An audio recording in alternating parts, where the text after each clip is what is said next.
Hey guys, তো আজকে আমি চলে গেছিলাম দক্ষিণেশ্বরে মায়ের মন্দিরে পুজো দেওয়ার জন্য। দক্ষিণেশ্বর নিয়ে অনেকেরই অনেক রকম ধারণা আছে। তো অনেকে বলে যে দক্ষিণেশ্বর গিয়ে নাকি পুজো দিলে ভালোবাসার মানুষের সাথে তাহলে নাকি তাদের ব্রেকআপ হয়ে যায়।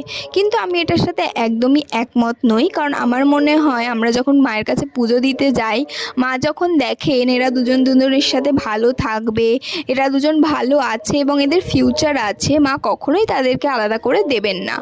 কিন্তু মা যদি দেখে এদের দুজনের মধ্যে কোনো ভালোবাসাই নেই, তো মা অবভিয়াসলি যেটা ভালো সেটাই করবেন।